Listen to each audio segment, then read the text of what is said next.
My name is Daniel Harper. I spent more than 40 years working in corporate finance and internal audits. During that time, I saw many situations involving money.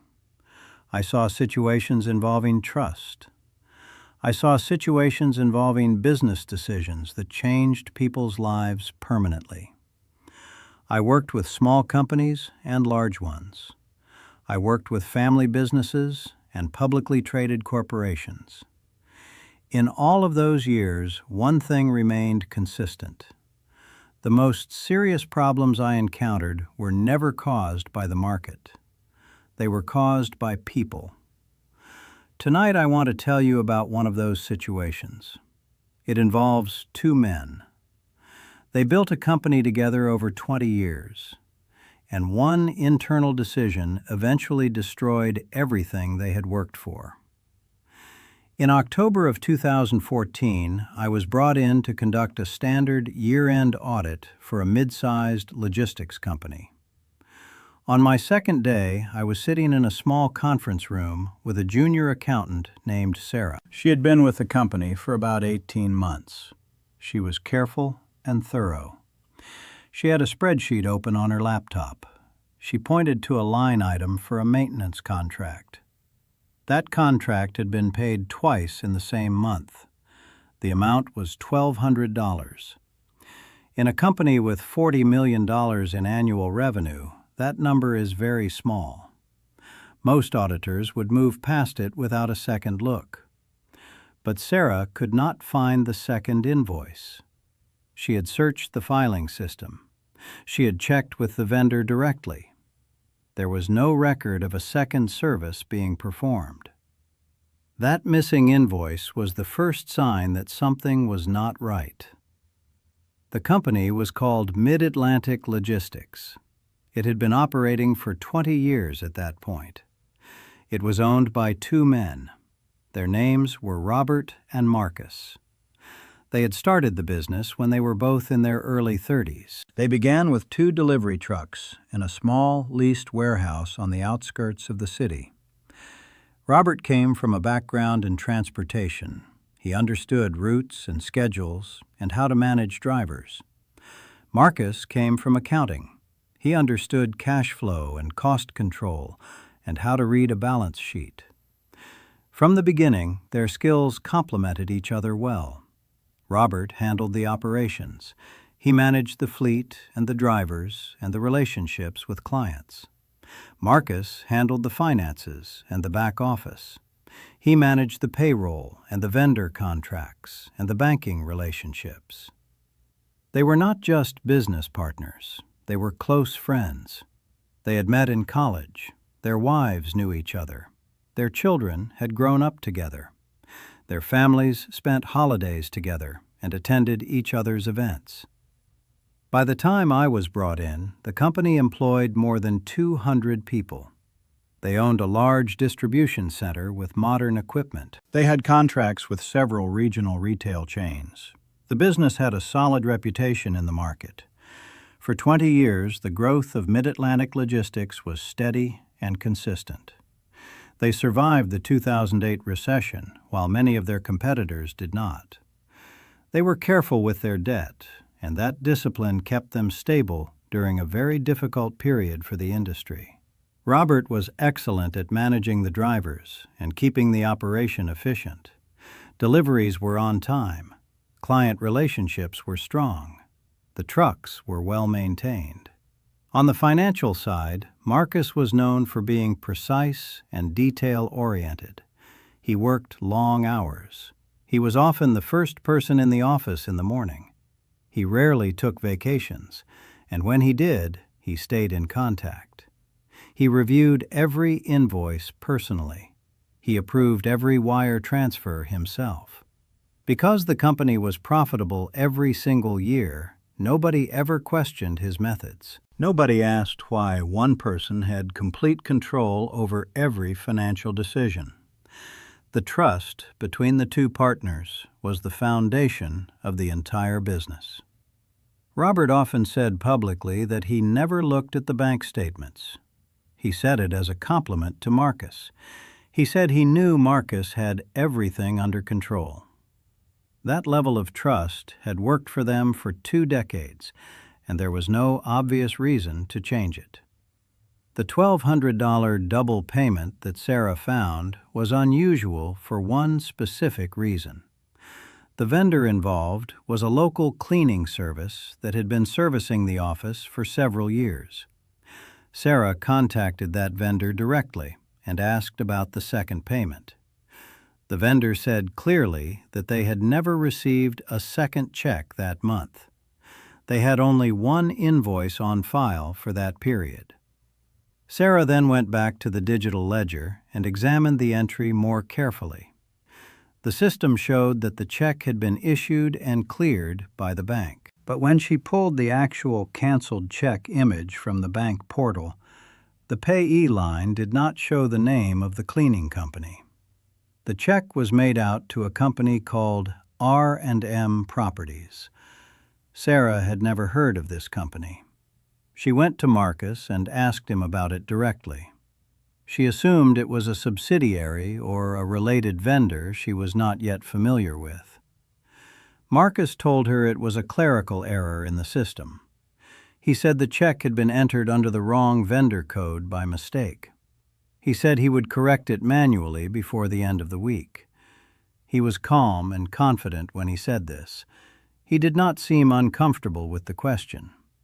But the next day, when Sarah followed up, he had not provided the documentation she had asked for.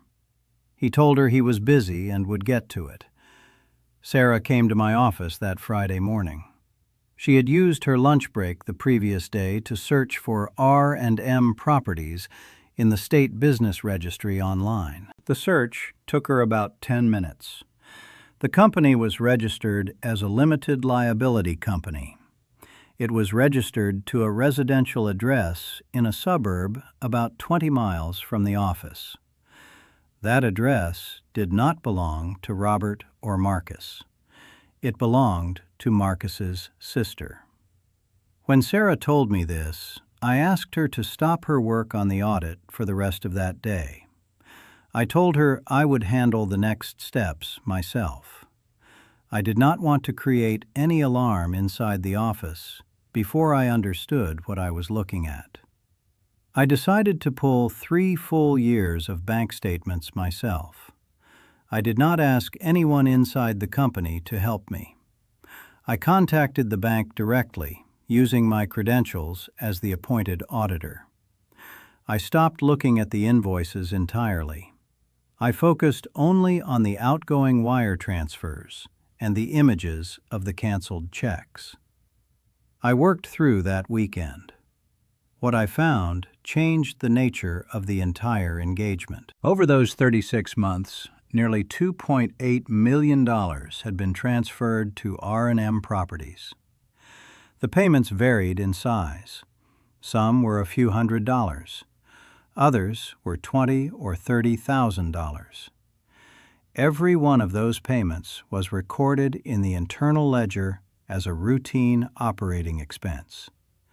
They were labeled as fuel purchases, tire costs, fleet maintenance, office supplies, cleaning services, equipment repair. None of those labels would attract attention during a standard review. Each one was plausible on its own. Only when you looked at all of them together and compared them to R&M Properties did the pattern become clear. I called a private meeting with Robert early that Monday morning. I asked him to come in before the rest of the staff arrived. I showed him the canceled check images. I showed him the state registration for R&M Properties. I showed him a summary of all the transfers over the 36-month period. Robert sat in silence for a long time after I placed the documents in front of him. He did not speak for several minutes. He picked up one of the check images and looked at it closely. He set it back down. He did not get angry right away. He looked more confused than anything else. He told me he did not recognize that company name. He said Marcus had never mentioned it. After a few minutes, he asked me to bring Marcus into the room. Marcus came in and sat down. He looked at the documents on the table. He did not deny what had happened. He did not try to offer an alternative explanation. He sat quietly for a moment, and then he began to explain. He said that 8 years earlier, he had made a personal investment in a small real estate development outside the city. The project had failed. He had lost a significant amount of his own money and had taken on personal debt to cover the losses. He said he had taken what he described as a small loan from the company at the time. He told himself he would pay it back within a year, but the personal debt grew faster than he expected. He took more from the company to cover the interest on what he already owed, and then he took more again. Each time he told himself it was temporary.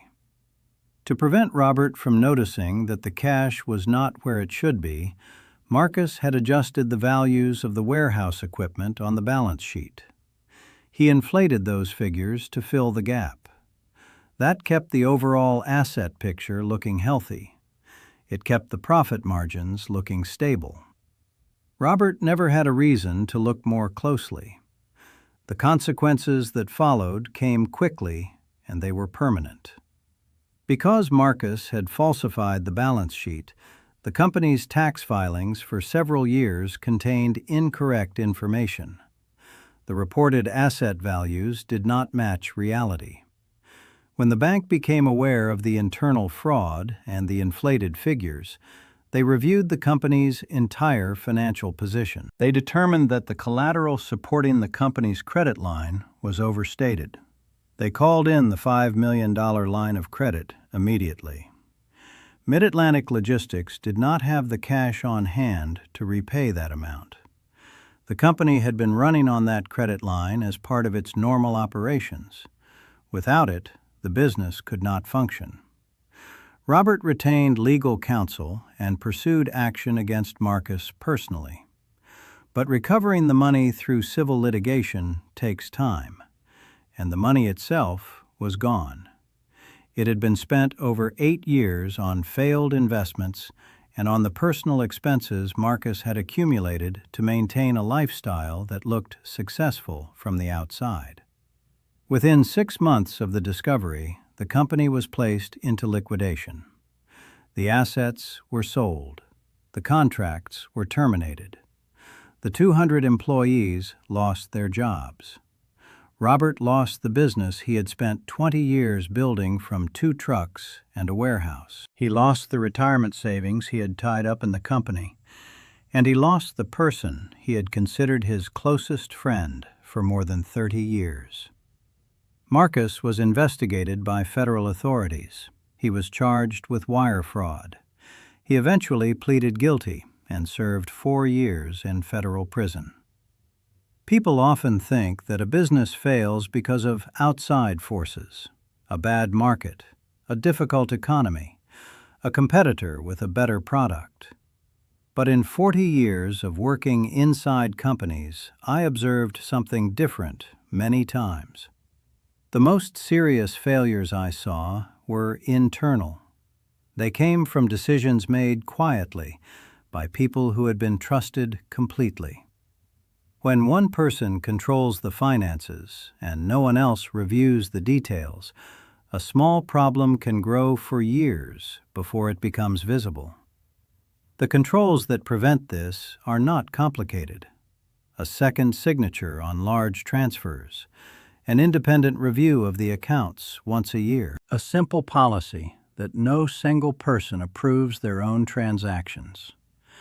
None of those things are difficult to implement, but they require a willingness to accept that trust alone is not a sufficient control.